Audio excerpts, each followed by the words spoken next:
नाजरीन आदाब, अजमत times news channel में आप तमाम का खैर मकदम है। नाजरीन, औलाद हुजूर गौसे आज़म हज़रत शेख अब्दुल क़ादिर जिलानी रहमतुल्लाह अलैह और हुजूर इस आज़म हिंद हज़रत सैयद मोहम्मद साहब कचचा शरीफ के नवासे मौलाना कासिम अशरफ साहब खानखाने अशरफिया कचचा शरीफ हुबली में एक प्रेस कॉन्फ्रेंस मुनक़द की गई थी। उस दौरान मीडिया को बताया कि इंटरनेशनल मौलिम इंसानियत कॉन्फ्रेंस 2 फरवरी 2025 को होना था। उस कॉन्फ्रेंस को रमजान के बाद होगा। आइए जानते ही उन्हीं की ज़बानी। बिस्मिल्लाहिर्रहमानिर्रहीम। मौलिम इंसानियत कॉन्फ्रेंस 2 फरवरी 2025 को उसका इनेकाद करने का बिल्कुल प्रोग्राम था, लेकिन जिस तरीके से मैंने कर्नाटक के गोवा के मुख्तलिफ इलाकों का दौरा किया, दौरा करने के बाद मुझे महसूस हुआ कि आज इस कॉन्फ्रेंस की न सिर्फ कर्नाटक बल्कि पूरे हिंदुस्तान में इसकी जरूरत है, क्योंकि मुल्क में जिस तरीके से मजहबी मुनाफरत का और वो जाहरियत का रूप ले रही है, गिराव बढ़ रहा है, उस पर कहीं ना कहीं उस गिराव को घटाना है, उस पर लगाम लगाना है। जिन हालात से मुसलमान हिंदुस्तान से गुजर रहा है, इससे बदतर हालात आज से 1400 साल पहले अरब की सरजमीन मक्के में थे।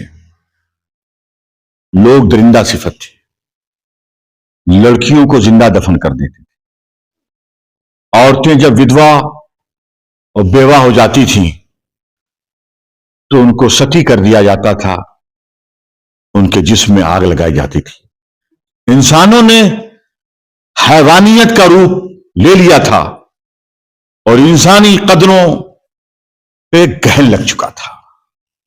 ऐसे वक्त में अमन और शांति के पैगंबर मोहल्ले में इंसानियत हजरत मोहम्मद सल्लल्लाहु अलैहि वसल्लम की बेइज्जत हुई, आमद हुई। हुजूर ने अपने अखलाक, अपने किरदार, अपनी तालीमात से उस पथरीली जमीन में रहने वाले पत्थर दिल इंसानों को इस इंसानियत का सबक दिया। और वो लोग जो लड़कियों को दफन करते थे, वो लोग जो जुल्म बर्बरियत का मुजाहिरा करते थे, वो लोग जो इंसानी कदरों को इस्तेहसाल करते थे, वो लोग जो इंसान होकर इंसानों से नफरत रखते थे, हुजूर की प्यार और मोहब्बत की तालीम से सब बगलगीर हो गए और वहां पर नफरत के बजाय मोहब्बत की शमा रोशन हुई।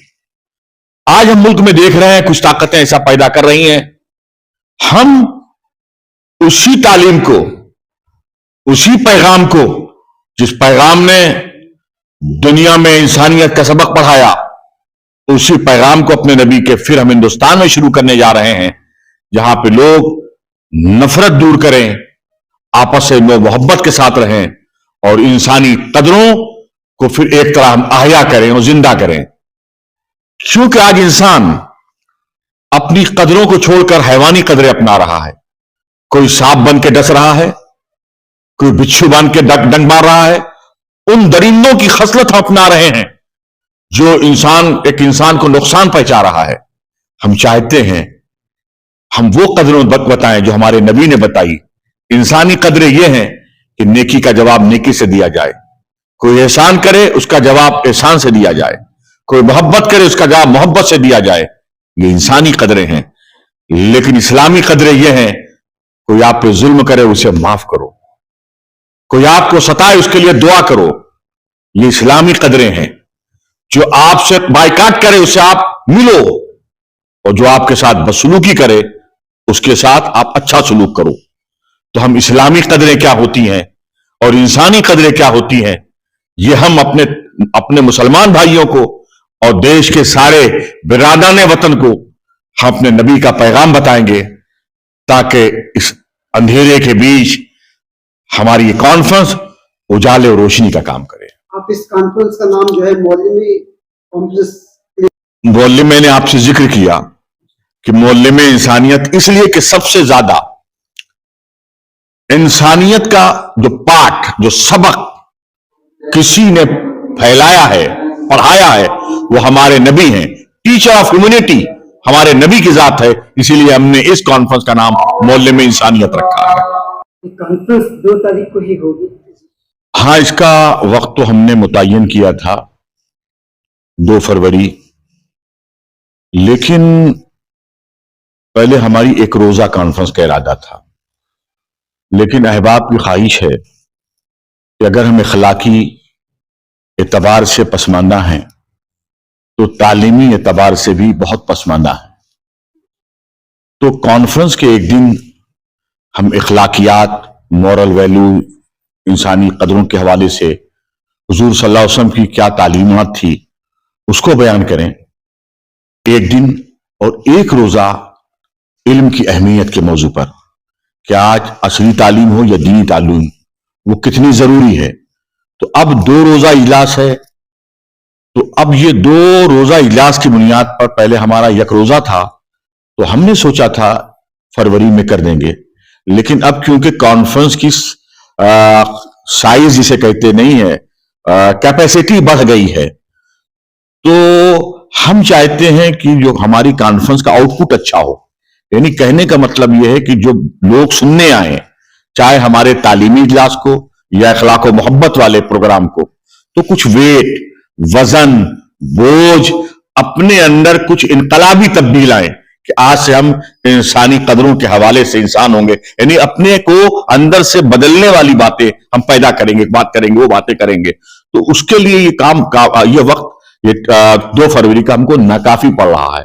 तो हमारी मीटिंग हुई, मीटिंग के बाद हमने ये तय किया है कि ये प्रोग्राम हम रमजान के बाद करेंगे, जिसका हम बाद में ऐलान करेंगे। लेकिन 2 फरवरी को हमारा प्रोग्राम तो होगा, लेकिन कॉन्फ्रेंस के नाम पे नहीं होगा। मदनी मियां अरबी कॉलेज का दस्तार फजीलत का जलसा होगा, जिसमें हिंदुस्तान के मशहूर उलमा मशाइख आएंगे, और इंशाअल्लाह तबारक व तआला इस इदारे में इस साल 33 तलबा फारिग हो रहे हैं, कुछ फाजिल बनकर, कुछ आलिम बनकर, कुछ हाफिज बनकर, कुछ कारी बनकर, जिनकी दस्तार बंदी होगी, जिसका रूह परवर मंजर आप 2 फरवरी को इंशाअल्लाह देखेंगे। होगा सर? यह प्रोग्राम आपका मदनी मियां अरबी कॉलेज ग्राउंड में होगा 2 फरवरी को, जो दस्तार बंदी का। अजमेर शरीफ को लेकर जो है वहाँ करके बोलने जा रहे हैं, तो उसके लिए आप क्या कहेंगे आज? ये खबर न सिर्फ हमारे लिए, सारे हिंदुस्तान के रहने वालों के लिए एक तकलीफ देह है। अजमेर शरीफ का वो आस्थाना, वो दरगाह है जो कौमी एकता, नेशनल इंटीग्रेशन, आपसी सद्भाव की अलामत और पहचान है। ख्वाजा मोइनुद्दीन चिश्ती ने लोगों को इंसानियत का सबक दिया, और इसीलिए और सारे इंसानों से प्यार किया। नतीजा यह है कि लोग इबादत करने के लिए अपनी इबादतगाह में जाते हैं, कोई मंदिर में जाता है, कोई गिरजा में जाता है, कोई चर्च में जाता है, कोई मस्जिद में जाता है। लेकिन जब उसे अपनी संकट और तकलीफ मुसीबत में आता है और अपने रब से, अपने अल्लाह से दुआ करने के लिए वो गरीब नवाज के आस्थाने पर जाता है और उनके वसीले से दुआ मांगता है। जो दरगाह सारे इंसानों के लिए खुली थी, आज उसे भी डिस्प्यूटेड और मुतनाज़े फी बना रहे हैं। यह बहुत अफसोसनाक बात है और काबिले मजम्मत अमल है। मुझे अफसोस है कि कोर्ट ने उस याचिका को, उस पिटीशन को एक्सेप्ट कर लिया। यह सबसे बड़े अफसोस की बात है। मैं जमीर की खोदाई का मुखालिफ नहीं हूं, जमीन खोदनी चाहिए, लेकिन मस्जिद, मंदिर, गिरजा और चर्च का पता लगाने के लिए नहीं। इससे देश तरक्की नहीं करेगा। हमें लोग सऊदी अरब में भी जमीन खोदते हैं, पेट्रोल निकालते हैं, जमीन खोद के डीजल निकालते हैं, ईंधन निकालते हैं, तेल निकालते हैं, ऑक्सीजन निकालते हैं, आयरन निकालते हैं। हिंदुस्तान में भी हमारे जो साइंटिस्ट हैं, टेक्नोलॉजी के माहिरीन हैं, उन्होंने जमीन खोद खोद के ऐसी चीजें निकाली जो हमारे देश के लिए एसेट बना, देश हमारा शक्तिशाली बना, देश हमारा तरक्की की राह पे चला। अगर ये कम्युनल वायरस, विष्णु गुप्ता जैसी जहनियत के लोग अगर साइंटिस्ट और हमारे टेक्नोलॉजी के माहिरीन होते तो ये ना निकाल के मस्जिद और मंदिर निकालते तो शायद हमारा मुल्क और भी पीछे हो जाता। अगर देश को विश्वगुरु बनना है तो इन तरीकों को छोड़ना पड़ेगा और ऐसे लोग जो कम्युनलवाद, फिरका परस्ती और सांप्रदायिकता पैदा कर रहे हैं उन पर हुकूमत हिंदुस्तान को लगाम लगानी पड़ेगी, वरना यह हमारा देश विश्वगुरु नहीं बनेगा। हमारा पड़ोसी मुल्क चाइना, हमारे बाद उसे स्वतंत्रता और आजादी मिली, आज विश्व की दुनिया की सबसे बड़ी फौजी ताकत बन के उभर रहा है। वहां खुदाई के बाद गोल्ड निकला, अगर उस गोल्ड का सही यूज कर लिए तो अमेरिका जैसी सुपर पावर से चाइना मुकाबला करेगा। तालीम के मैदान में हम देखते हैं पड़ोसी मुल्क को 2023 का रिकॉर्ड निकालिए आप चाइना का, मैंने एक अखबार में पढ़ा है, $900 बिलियन चाइनीज को तालीमी गिराव को बढ़ाने के लिए, डेवलपमेंट करने के लिए खर्च किया वहां की हुकूमत ने, जबकि चाइना की आबादी 1 अरब 40 करोड़, हमारी आबादी 1 अरब 42 करोड़ और हमारे यहां सिर्फ $13 बिलियन खर्च किया गया। हम कैसे आगे बढ़ेंगे?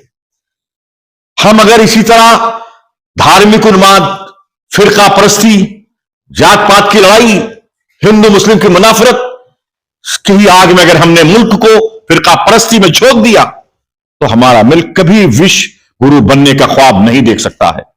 इसलिए हमारे बिरादरान वतन, देशवासियों की रिस्पॉन्सिबिलिटी है, जिम्मेदारी है, अगर हुकूमत सही तौर पे जोड़ नहीं पा रही है तो हम हिंदू और मुसलमान जुड़कर इस देश को शक्तिशाली बनाएं ताकि हम गर्व और फक्र के साथ कह सकें सारे जहां से अच्छा हिंदुस्तान हमारा, हम बुलबुले हैं इसकी, ये गुलसिता हमारा।